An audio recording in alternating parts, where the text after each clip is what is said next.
Hi, I'm Liz Cully, and welcome back to Cool, Cool, Cool. Each week, I give you a glimpse into what I think is cool and chat with a ton of people that are definitely cool. No topic is off bounds unless, I guess, it's not cool. Welcome to Cool, Cool, Cool. I talked about this a little bit the other day, but have you watched Twin Love on Amazon? It's unhinged. I listened to a podcast where one of the Bella twins talked about it. Unhinged. And I've honestly thought about it repeatedly, but have not dove in thus far. I actually, in the realm of reality, I think it's a very nice relief and breath of fresh air to Bravo. Yeah. I actually recommend it. Okay. Because unlike a Netflix, unscripted, which sometimes works, sometimes doesn't, sometimes feels a bit too polished. Yeah. Amazon really just goes for bottom of the barrel. And it really They're delivers. Like, we don't care. They're like, here are the dregs of society. Yeah. Like, welcome. Well, yeah. I mean, remember the Amazon Prime lesbian reality show? Tampa Bays. I have only heard... I think I've only heard about this like on your Instagram. I also don't mean to be rude because they were all definitely on my former show. So sorry to be shady. That name is Chef's Kiss. I mean, what? Tampa Bays? Like, and it was just everything you could think. They were all from like Orlando, Ocala, Cocoa Beach, St. Pete's. Yeah. I'm like, what? Places that like make me think like, okay, it's a hate crime happening. Like, cool. Sure. Exactly. Well, and actually funny that we're bringing up Florida because there's so much. First of all, I'm so happy you're here. Mm-hmm. Many know this. Many listeners who have followed me throughout my journey of audio. You asked me how long I've been doing this. A very long time. Mm-hmm. A very long time. Celebrities are monsters. So, and I know many of them, and I very awkwardly sometimes will profess that to them, see their reaction. But when I meet my internet crushes, who I do become in love with, you are one of them. Thank you. I get very nervous. It's almost worse than a celebrity. Because at least a celebrity, I know, okay, they're at least going to give me like the kind of sleepwalking hits. The PR answer. Yes. You know? But internet people, you could go one way or the other. Oh, yeah, we could be crazy. We can be self-effacing, gorgeous. You could be a gorgeous angel baby who looks like he's 27 like me, even though I'm 38. I mean, and just the sheer height alone, I was gagged when I opened up the door. I couldn't believe it. And I've seen your fitness progress in the last 2 weeks. It's out of control. Trying. I'm going to Fashion Week in 3 weeks. So I'm just like, I am the largest American male can be to fit into any kind of French design. So I'm like, okay, if I'm going to go in and want like a YSL jacket or all those, like Jacob Elordi is the biggest chest they fathom, and I'm a 200-pound black male. So like they're like, what's going on over here? So I'm trying to. Well, I think you look amazing. Thank you. And also Jacob Elordi is like, he is just a giraffe. It is truly.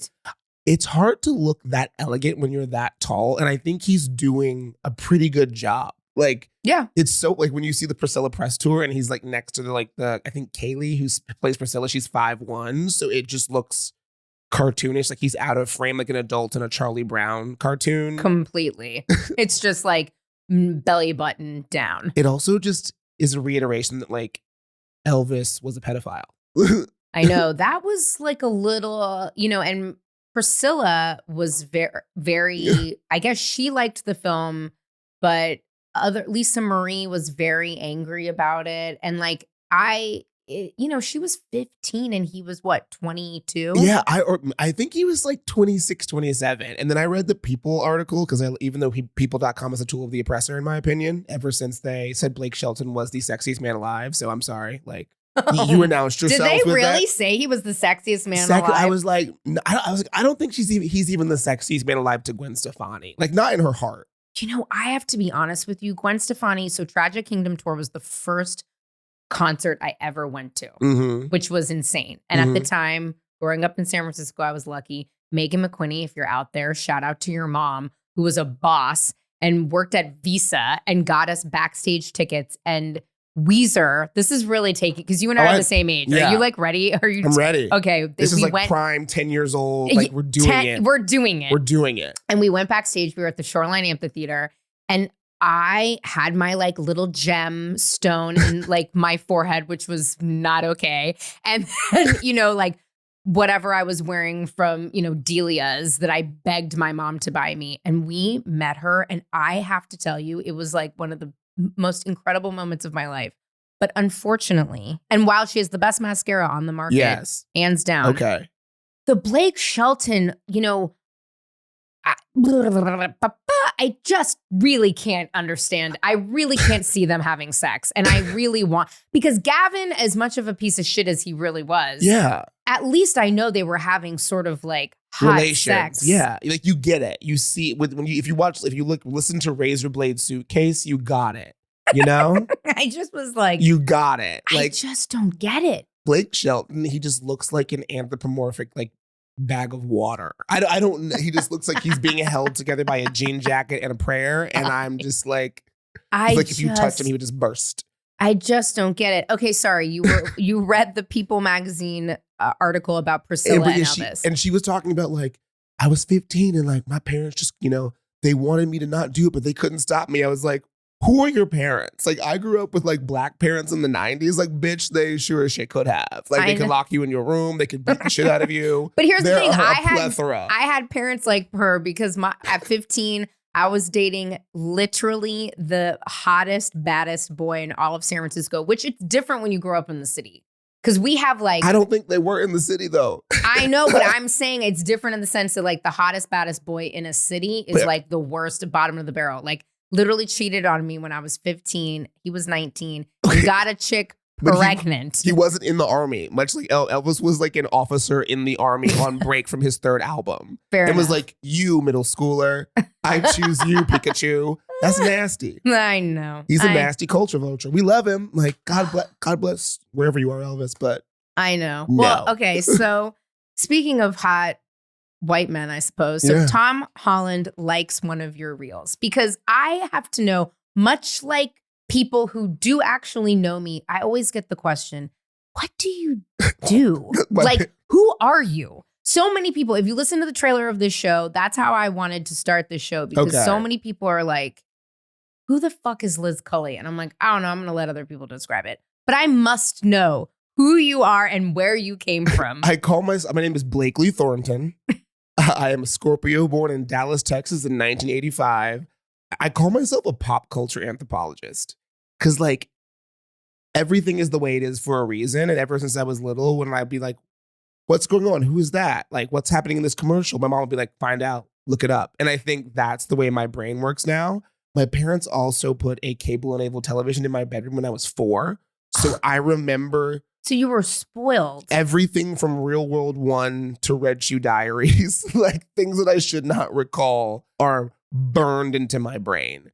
And I think that's as, when the devil and Mark Zuckerberg invented the internet, kind of, that skill is now useful in an attention-based economy. So I make videos about why things are the way they are that kind of intersect pop culture, politics, economics, because it's all one fucked up DNA helix in this simulation. I've been on Instagram for a while, but then recently I had like maybe like 12,000 followers, would always like talk about things on Reels. And then I was with my mom, who is in remission from breast cancer, love her, Janice. And we were actually at one of her immunotherapy treatments, and my phone kept buzzing because 6 months before I had made a reel about Zendaya saying like, I'm gay, but I would straight up murder Tom Holland, like live the rest of my life in whiteface and chop off 6 inches of height just to be with Zendaya. Like, even if it didn't work out, worth it. And it did maybe like 100,000 views. And my phone was just buzzing and buzzing and buzzing. And my mom was just like, what the fuck is going on with your phone? Just like turn it off. So I look at it and Tom Holland had liked the reel and said like, haha, or a smiley face, like commented a smiley face. And like, again, Spider-Man himself. But I'm an elder millennial. So like, Tobey Maguire and or Andrew Garfield is my Spider-Man. So I'm like, oh, that's cute. Like, good for you. But I didn't realize he has 60 million followers. And I didn't realize there are a plethora of fan accounts for him, Spider-Man, and also him and Zendaya as a couple that have between 30,000 and 800,000 followers across the globe. So all of a sudden, every single one of those accounts reposted it because I think Tom Holland had like taken a break from social media. And it was one of the first things he'd interacted with in quite some time. Yeah, I think he like went and got sober and like went off the internet and was like, He's like, the internet's terrible except for this one black gay man that said he would kill me. I think that's funny. Welcome back. Welcome back, Cotter. Old reference. Nick at Night. Cable-enabled television. Nick at Night. Oh, but from there, then the next day I was getting text messages from my girlfriends being like, you've made it. I'm like, what are you talking about? And I was on comments by celebs. And it was like, shout out to my girls. We love you. Sorry, they're hey, my ladies. homies. And it was a video. They're the homies. And it was a video of like Ellen Pompeo and then a video of me. And it had been. But hold on. I've been on comments by celebs a few times and I did not, but I guess it's different. The Zendaya, Tom Holland. I think it was just a perfect storm of like the MCU. Zendaya is like Gen Y and Gen Z's movie star. Fair enough. And I was also talking about murdering him. I think. But what were you murder, doing? Mystery, and intrigue. But like, what were you doing before? Like, how were like? Do you have a 9 to 5? Like, talk to me about that. So I've recently made the full-time jump into being somewhat of a personality. But previous to that, I played college football, which was a comedy of errors as a closeted college football player. We would have dated. It was, there's no way. Wouldn't that because the first step to lesbianism is black men, and black men love me and I love them, and it's just and that's what we do. It could have been us. We could have been beard. We could have been bearded queers all through West Philadelphia. It would have been born and raised. I would have loved it. We would have done that. So then I moved to New York. I thought I wanted to be in finance for a while. I hated the shit out of that. Quit in 2011, started working for Ralph Lauren. I was in the store at Ralph Lauren. In New York? Mm-hmm. In down in Soho or which one? In the West Village. The Rugby Ralph Lauren in West Village. Oh, on Bleecker Street. I know the rugby store. Yes. Thank you very much. Rugby haberdashery. Realized really quickly they hired all of us for what we looked like. Not that we could like fold a sweater, because it was Blakely, Lawrence, Linton, Christian, and Brecht. And we'd all gone to like Penn, Harvard, Yale, Brown, whatever, and we all looked like some Benetton version of me. Love it. So we were always wearing our clothes half a size too tight, couldn't fold a sweater between us, but the gay men of West Village loved us and they were avid customers. So that worked. Perfect. From there, went to Ralph Lauren Corporate and was basically working in branding and brand marketing. Actually, in 2017, got hired at Fuck Jerry at that agency right after Firefest. And it was me and basically like the white man from Always Sunny in Philadelphia running an agency. Or like, I wasn't running it, but I was. Also, that was a very funny reel that you just put a managing director there, which strangely enough, like half of the cast reposted. Really? Yeah. Because I looked at it, I was like, why does this have 400,000 views? Because I have like a nice little micro niche following of like lesbians and black women. But I'm like, why? Why? But that's so funny. I'm like, what can I say? That's the problem with me in my shows always. I'm like, what can I say? What can I not say? They're like nice people, but they're not the friendliest always. Who, like celebrities? No, like the cast of It's Always Sunny specifically. Oh, well, so I'm actually kind of surprised that they would be in on the joke and post that. Well, I think this is the connection. So like, I recently last year posted a thing of like my top 10 favorite stylists because I've worked tertiarily around the fashion industry, whether it was for Ralph Lauren or like consulting from my friend in brand marketing.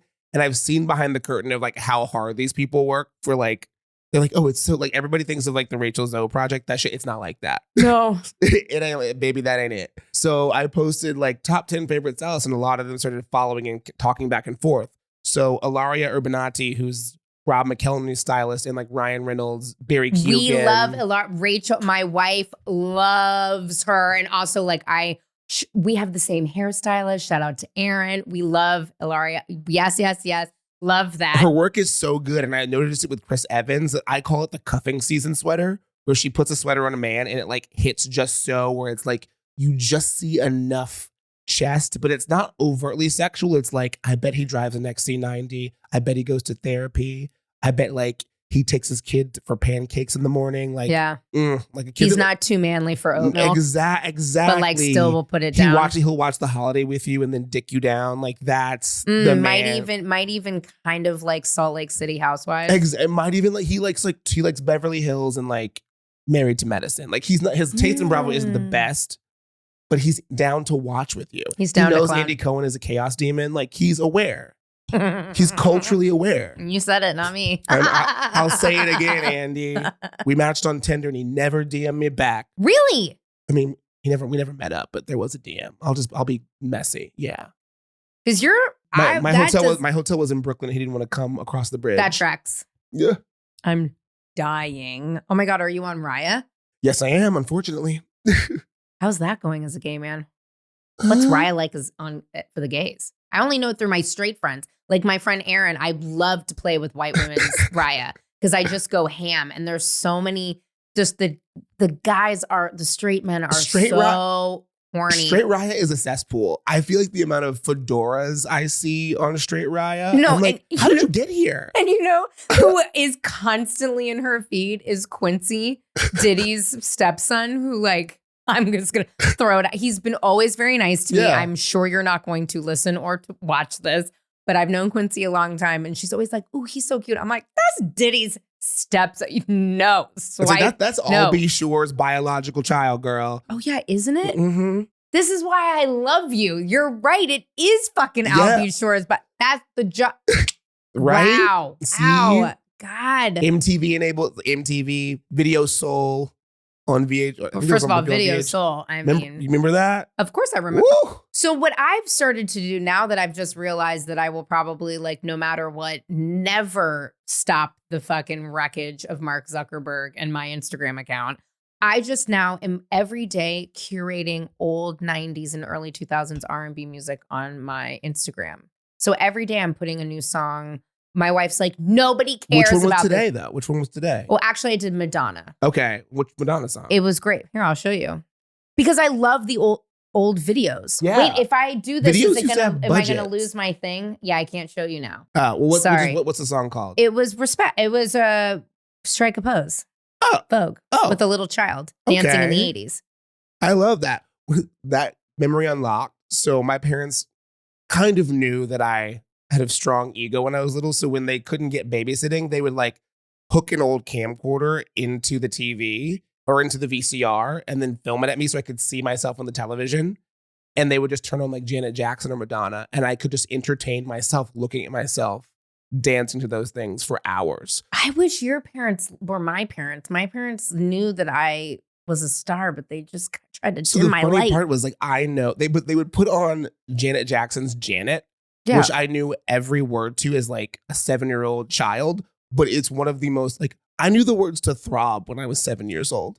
Which is so wildly inappropriate. It's also inappropriate. Like, what are you talking about? We were out here. I was out here like crip walking at 9 in San Francisco as like a little white girl. It was ridiculous, the whole thing of it, but it was amazing. And I loved watching pop-up video or like VH1 Soul or like Unplugged. I mean, those were great. Do you remember when they had a whole special on Michael and Janet Jackson's Scream? It was like a 30-minute special with Tabitha Soren. Of course, I remember that. And it was like, and they had like, it was like making the video before making the video. Like it walked so making the video could run. You know, those MTV VJs, I've been on Dave Holmes' show. He's a wealth of information. He is queer. Like, I love him dearly. Tabitha Soren, like, I think I would lose my mind if Kurt Loder. I mean, honestly, legendary. They should be like the MTV VJs from like 1989 to like 97 should just be the CNN news anchors now. Like the way they can integrate culture and news. I trust Kurt Loder more than anybody on any cable news network. 100%. But also Kurt Loder had like a really impressive background. Yeah. And like he was born the same year as my mother. He was born in 1945. What? Yes. Look it up. What? That actually brings me to some wonderful franchise of your videos. So you've become a full-time creator after working in fashion and marketing. Mm-hmm. So that makes sense. That tracks. You put out more video content like live after the moment happens than, quite frankly, like breaking news. I've never seen anything like it. Okay. I'm like, this is amazing. Like, I don't need CNN. I don't need live breaking. You are my live breaking news. But homosexual sense memory is one that I really identify with for a variety of reasons. This is where you can describe it, but essentially you'll go through a red carpet and give your best hits. Mm-hmm. Now, I know this is putting you a bit on the spot. But I think now, knowing that you're a boy genius, you will be able to do so. Love that band. What is the best VMAs homosexual sense memory, like of all time? Oh, Little Kim's nipples. Little Kim's with a titty out.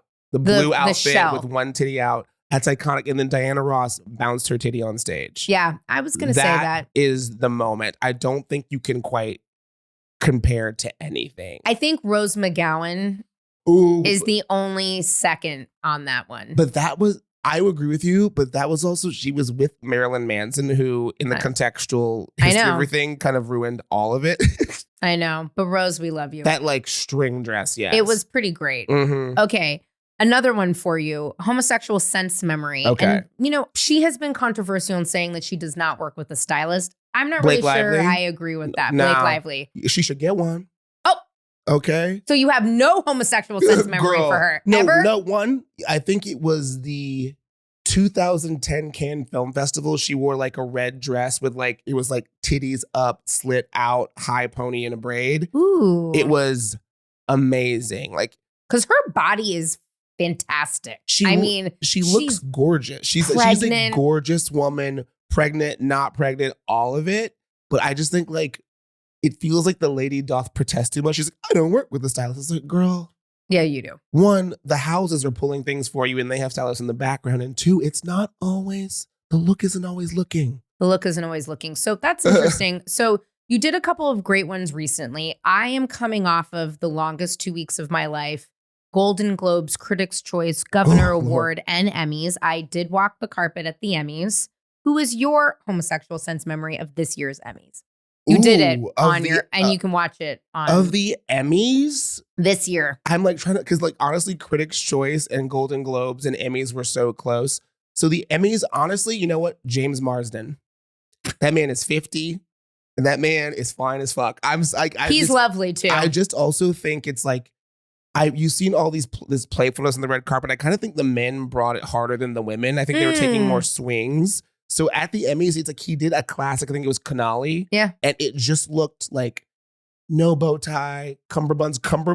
I've been saying this whole season, men are putting the cum back in cummerbunds. I've never seen cummerbunds look so fucking sexual. Matt Bomer in that blue suit.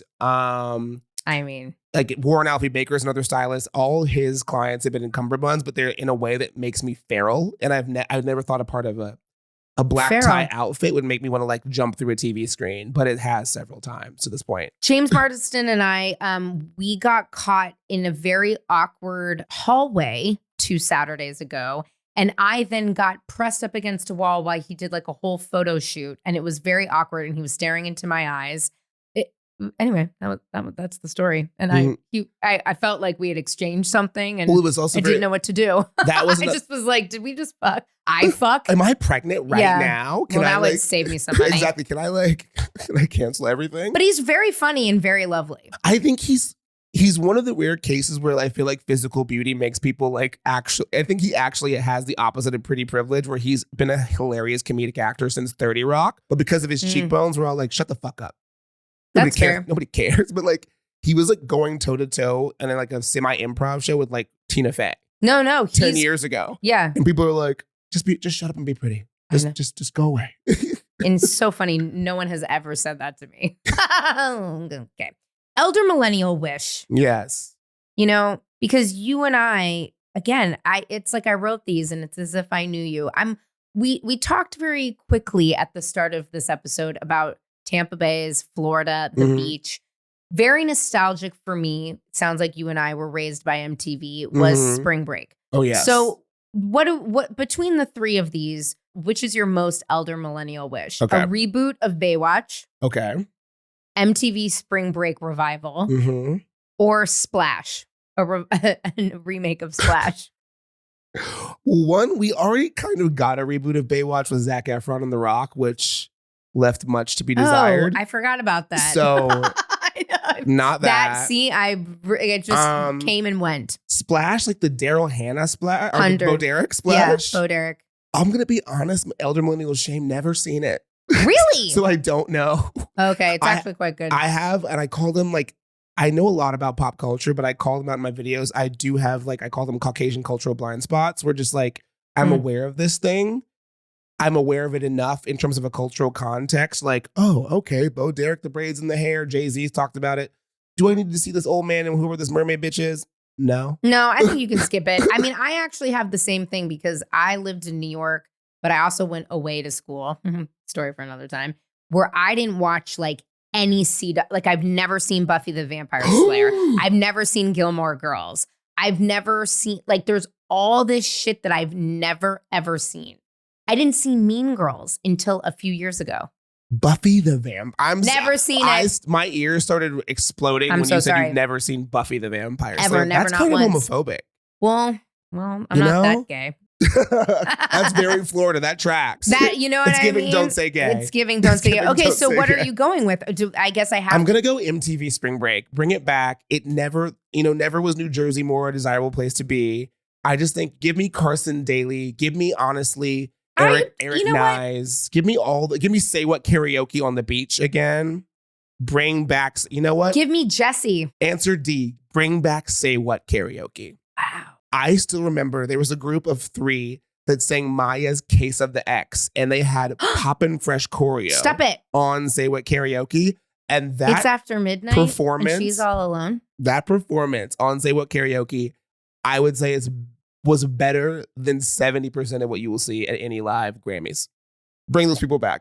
Bring those people back. I don't know who you are, where you are. Okay, wow. I love it. Now, there's a couple of things that I saw in the news today before we get to Black Boy Review, which is perhaps my favorite franchise. Okay. But, you know, I read this morning, actually, are you ready for this? On your favorite news outlet, People. Oh, Lord. Which is so funny. And the only reason why I was on People, if I'm being honest, is that page 6 crashes my computer every time I go on it. Well, and I don't know why. I go on People because you talked about me like posting a lot. And like, I think it's because 1, I have an MTV ADD brain, but 2, if you go to people.com, there is such absurdity at every second that I'm just plainly stating what happened. So please lay on. Okay, well, this one was garbage can fire is coming my way. This was, we are a very sex positive podcast. Mm-hmm. I have had sex workers on this podcast. We've had women like Michelle Battersby, who started an incredible OnlyFans alternative. I have lots of friends on OnlyFans, and we support it here. I support anyone getting their coins. All capitalism is sex work, really. We're all just selling ourselves either emotionally or physically for money. So if I looked like what I looked like at 22 right now, and the internet was the way it was, I would be on OnlyFans. But anyway, Snoop Dogg says this. Snoop Dogg was offered $100 million to, and I quote, pull that thing out. However, his wife, Shantae, said absolutely not, and he turned down the $100 million. By who? By who? What say you? Who? I think the little... Who valued Snoop Dogg's penis at 9 figures? I think OnlyFans did. Soft?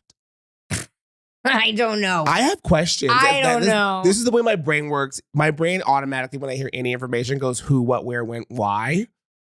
I need... The who and the why are popping out to me.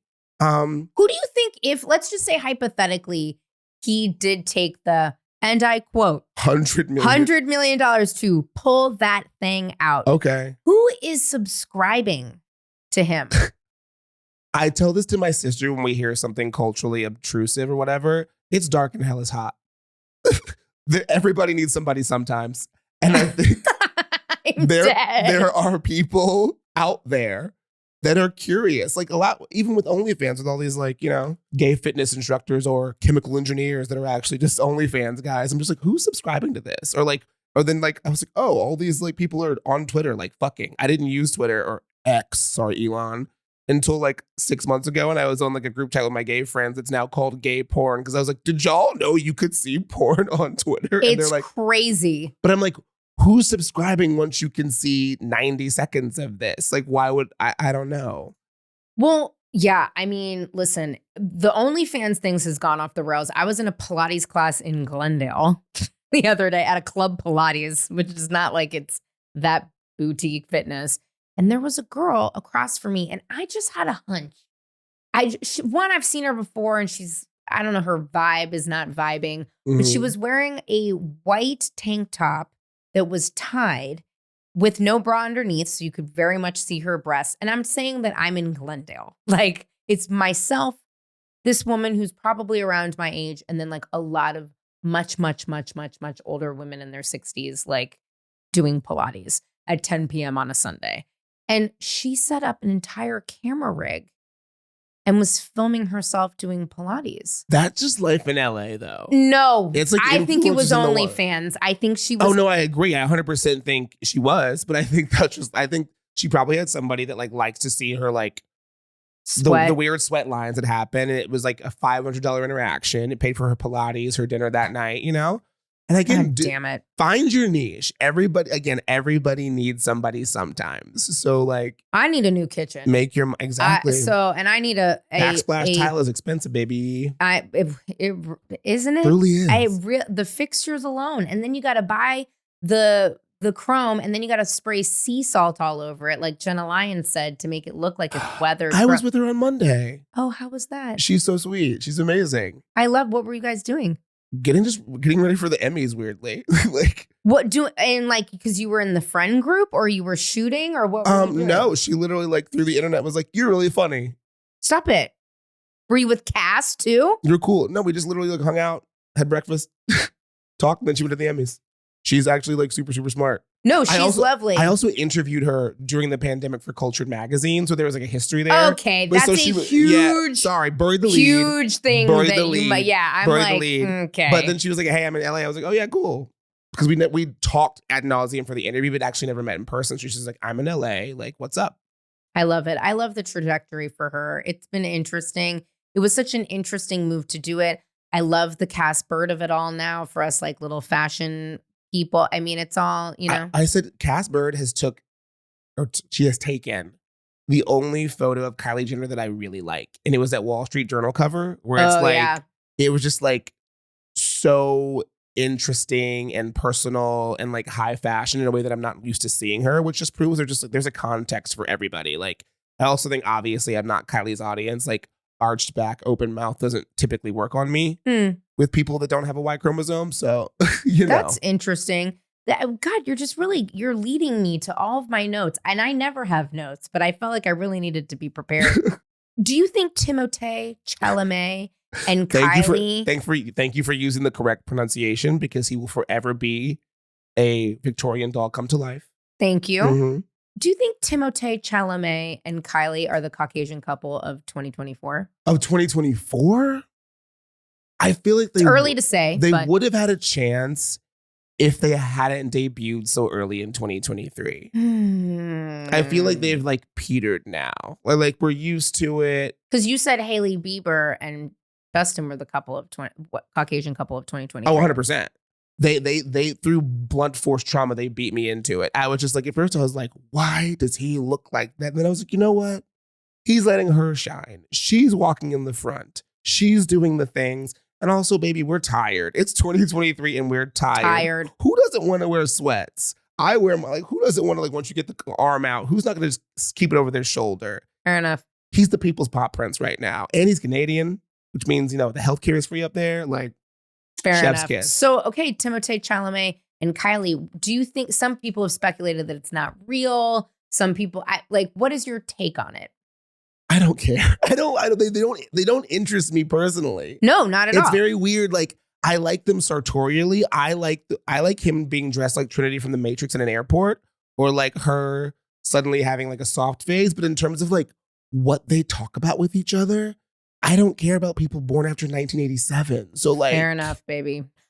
You recently talked about Kim trying to relaunch Ivanka, which really stuck with me because this theory is theorizing. Talk us through your theory about Kim trying to soft launch Ivanka. It all started at Ivanka's 43rd birthday party. Or not Ivanka. I'm sorry. It all started at Kim Kardashian's 43rd birthday party. You see the usual suspects. You see Khloe, you see Kylie, Kendall, a smattering of like Steph Shep. The Eva Longoria Steph Shep. But then you see Ivanka. And I'm like, what the fuck is this bitch doing here? Like can't believe. No. Like, how dare you? How dare you show your Nazi Barbie bitch ass face in public outside of Brevard County anywhere in these United States? Anyway, for Kim, I know they're like childhood friends, but like once your father tried to become like, you know, a dictator, Orange Hitler, literally, you can stay the fuck over to the side. Like, I don't think so. So I think she's slowly reiterating them into the public purview. They were pariahs. And then so it's the birthday party. And then she wished Ivanka happy birthday on stories. Smart. Not a grid post, but a story. So you got to be there in that 24 hours to catch it. And I screenshotted that shit and I said, bitch, no. What we're not gonna do is. So then you see that. And then I think the Fontainebleau Vegas opened and it's them walking in together and taking pictures. And I'm like, 3 strikes, you're out. We're not doing this. Like, so is now Kim 3 strikes out now? Did you unfollow? I mean, you still have to no, follow I mean, I don't follow any of them actually. But it's like there's such, because I feel like if you there's such ubiquitous parts of pop culture, I'm going to get what they do anyway, because we've entered this part in journalism where people.com, tool of the oppressor, is reporting on everything these people do anyway. So it's like Kim's bikini post. So like against my will, I'm going to see it anyway if I'm on that site. Why engage with it tacitly? Because you're just going to get more and more of it. So I actually don't follow any of the sisters. It's just like, because every time they post, E! News, people.com, Page 6 is going to post about it and basically write 2 paragraphs about whatever they said. So I love you deeply. It's my position on why I don't follow any of them and why I can't watch the show. Now I think they're also too rich. It's like not interesting. They are literal personifications of late stage capitalism at this point.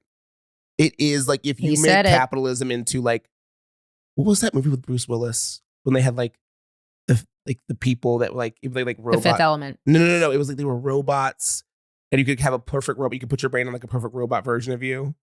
No, but I would do that. But basically, they're almost like if you made capitalism into a replicant woman, you said like replicant woman, billionaire, attention-based economy, it'd be like their family. It really would. And what do you think about, I mean, it's really close, too close for comfort with the whole Kanye Trump support. It just feels to me, I'm like, no. I just think I don't think there's any kind of nefarious thing going on. And there's other people that obviously do. But I do think with politics in this country, too many people value personal relationships over taking a stand. It's like when you're like, my uncle's racist, but I stay quiet about it at the dinner table because, you know, he's great to me. Fuck your uncle. Tell your uncle to go home. I know it's uncomfortable. You know what's uncomfortable for me? Oppression, not having rights. So it's like, maybe she is a nice person to you. Maybe she bought you birthday gifts when you were 13. Maybe your daughters like each other. But baby, you got Black kids. Okay? That's it. And their family is an actual problem for us as a people. So like, cut it out. Cut it. You don't need her. She needs you at this point. So like, I understand personal loyalty and the humanity of it all, but at a certain point, at least like I kind of say like, bring back shame in 2024. Ooh, don't shame. Give photo evidence. I agree. Do it behind closed doors. I think it's just too. I'm with you because I'll just tell. I don't have a problem with telling people to get fucked. You know what I mean? Exactly. My parents included. I'm like, oh, no, I don't agree. Of being queer people, it's like, fuck off. It really is. I think like, and the older I get, the less tolerant. I mean, oh my God, the amount of people I tell to get fucked in my own neighborhood. My neighbors hate me. I have to call my neighbors all the time and be like, I know that we are the only lesbians living in this quadrant, but get fucked. Well, that's why, like, you know what I mean? I've been in Brentwood lately, and I literally like carry that Chanel boy bag, so like white women won't call the police on me. I'm like, I'm here. I could be a football player. I could be a reality star. I'm dead. I'm in entertainment, and like it went from like literally getting sidebars to be like, oh my God, I love that bag. I'm like, it's just so funny how a signifier can like contextually change people for you. It's wild. Well, that leads us to my favorite segment of your life and my show today, which is Black Boy Review. Thank you. Okay. And again, it's so interesting. Did I know that you were raised on MTV? Yes and no. But I actually missed this show. So I could be missing the boat here. And then I'll have to look into my deep heart, my dark heart, and find something else. But what is your Black Boy Review on Teen Mom franchise? Wow. I believe, honestly, going deep on it, Teen Mom is kind of a mirror of American culture. Because honestly, the kids that were initially the babies on Teen Mom are now teens themselves. Time is a flat circle. We are all going to die. but also it just represents literally what white and black teenage girls in middle America are going through, and like the lack of knowledge they have about healthcare and their own bodies. If we lived in a country where people cared about women's bodies, these girls would know at 13, like, let's get an IUD, let's have birth control, let's use condoms. But like, when you look back to 2009 and how many of them like got pregnant their first or second time having sex or their first boyfriend, and now they're like, and it's interesting because without the show, they might have been trapped in a cycle of poverty, but because the show became popular, they became famous in their own rights. But were they even making like real coin, like the way that people now who become famous via reality make money through Instagram? Because we didn't really have that then. But I think because the girls that survived to like season 3 or 4, because Instagram like became popularized in like 2011 or 12. I think the first season of Teen Mom was maybe 2009 or 2010. So like the OGs that made it to season 3 were able to they were the right age. I think being like 20 in 2012 helped you be kind of like digitally native and that. And granted, they've had their like Amber, good Lord, she's had the trials and tribulations. And I think access to money at a young age only can exacerbate who you are, or the problems you have, or the wounds that you're not addressing. But I honestly think I could teach a class on like the anthropological effects of Teen Mom and what it represents in our society. It's like I knew. It's like I knew. Yeah, I just find it I didn't really have TV at this time. I had like 3 jobs and was going to college and like trying to act and doing the whole thing. So I was not really a part of that. Like, unfortunately, Buffy the Vampire Slayer. But I just find like the whole fare of it just got very dark quickly with the whole children aspect of it. And they kept having more and more children. Also that. But you know what I mean? Because I was like, don't you want to just stop? We're like, straight people of any economic status, I don't understand. Fair enough. Multiple children. I feel like once they outnumber you, like having it's a war now, because then they start working together. I've seen it with my friends, like loving gorgeous marriage, gorgeous kids, but those kids, when they start working together, that's a problem. Well, you have a sister though. I have a sister, but there were only 2 of us. You two? It was 2 on. My parents were like, it was never going to be 3 of us. My parents were like, we got a boy, got a girl. This one's crazy. I think it took my mom a lot recovering from how crazy I was as a child, because she always tells the story of I was in preschool and she was apologizing that I wasn't potty trained. The teacher was like, yeah, he is. And she's like, no, he's not. She's like, yeah, he is. So my mom takes me home and she's like, why are you not like pooping and peeing in the toilet at home? And I'm like, there's no one to impress here. And she was like, what? And she was like, you're gonna poop and pee in the toilet. I was like, give me a diaper. No.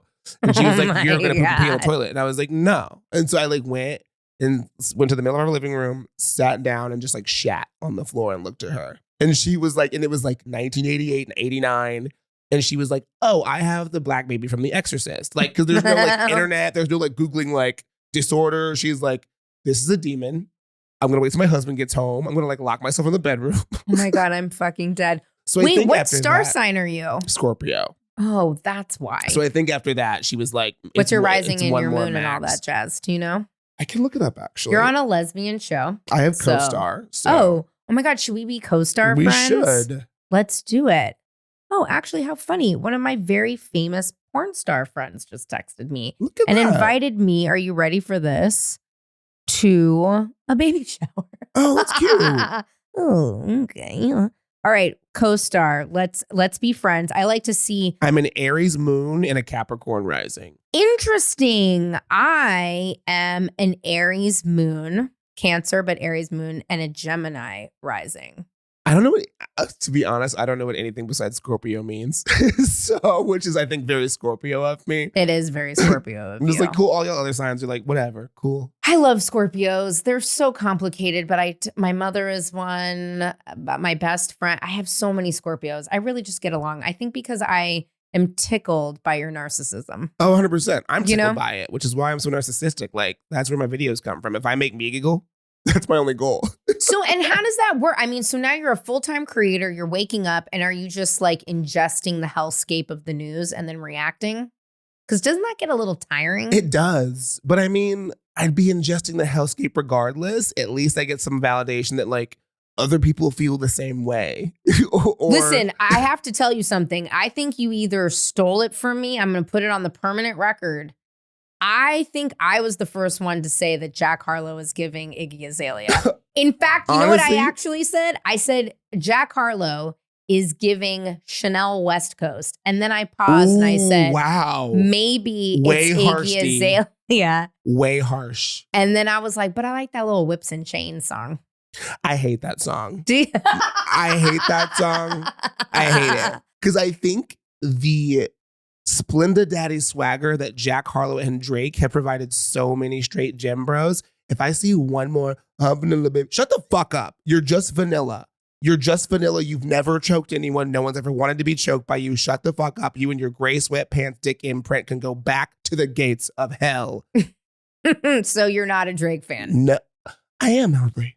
I think to quote Mos Def, I think it is the kind of music you would like to listen to whilst shopping at a Target in Wisconsin. But I think we can't blame something for becoming popular. I think there is no actual genre of pop music. Pop is just short for popular. So like he is hip hop, but he's also pop because he's a chart dominating artist. You can't blame him for it. Like he's obviously into gaming the system, into chart domination, into like every Drake album is the most Drake album to ever Drake. He's not looking to like really innovate or experiment. He's like, let me fucking come out and like use Sexy Red and be like, in that ass over. Like, I'm like, I'm dancing to this. I feel like you can't stop. Once you pop, you can't stop. And that's what Drake is doing. He's basically the hip hop Pringles. He is, he is the hip hop Pringles. But what is your take on him and the Little Stranger Things girl? Remember that? But I mean, like, that was weird, no?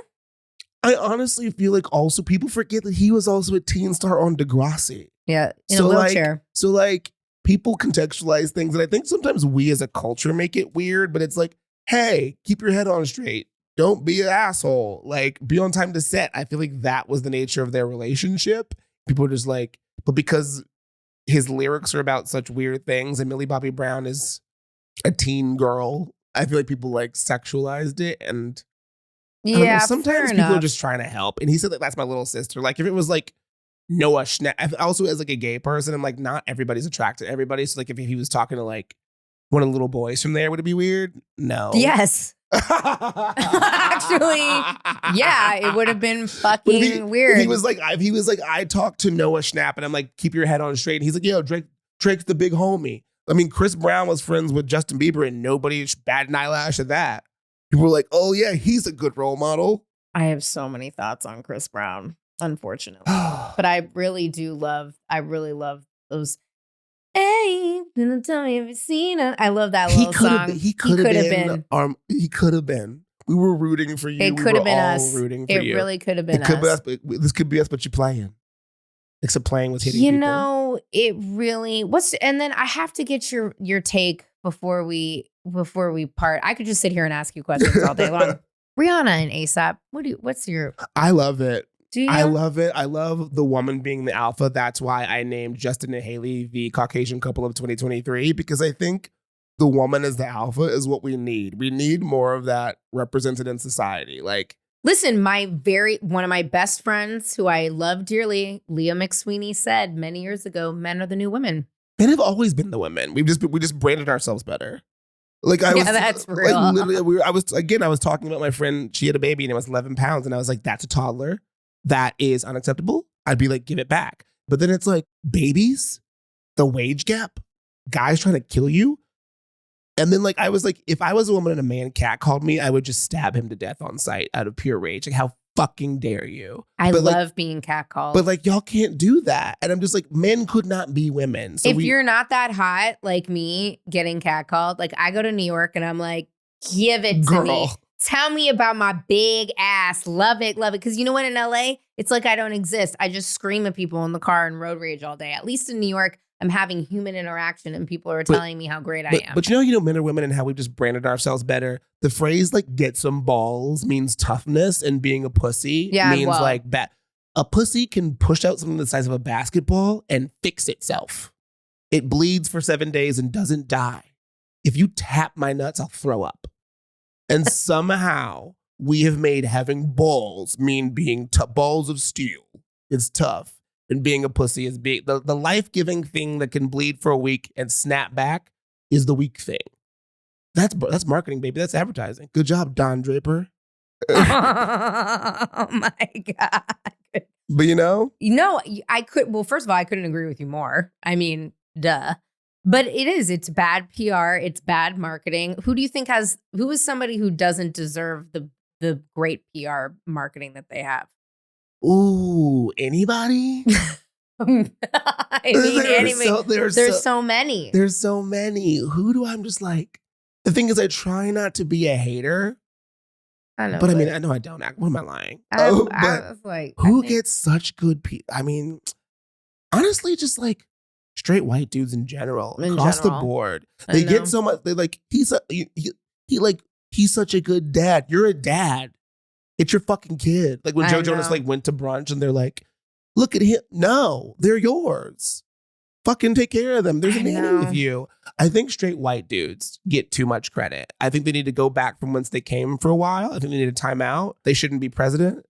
They shouldn't be really anything in politics. We need all queers, women, and people of color. Thank you. In and every that is position why, of power. What a wonderful segue to me as a board member of LPAC, where we put women of color, mostly queer, non-binary folks into office. Yeah, so, I'm just like, I just no more like almost dead 85-year-old white dudes. Like, I know, but the alternative friend is, I'm worried. I am worried for this country. Oh. I don't know where we're going to go. I don't know what we're going to see. Call back to Raya. That's why I'm matching with every motherfucker with a European passport. I'm like, baby, get me out of here. You're like, Dusseldorf? I'm in it. Just in case. Fuck off, Berlin. I mean, let's go. I'll go to a drug den in Berlin. Let's fucking. I'm just like, I'm going in June to Europe. We're going to see what's there. Depending on how this shit pops off in September, I'm coming right back. I mean, I'm going to put the work in to get the invite to get flued out. And possibly espoused. Well, on that note,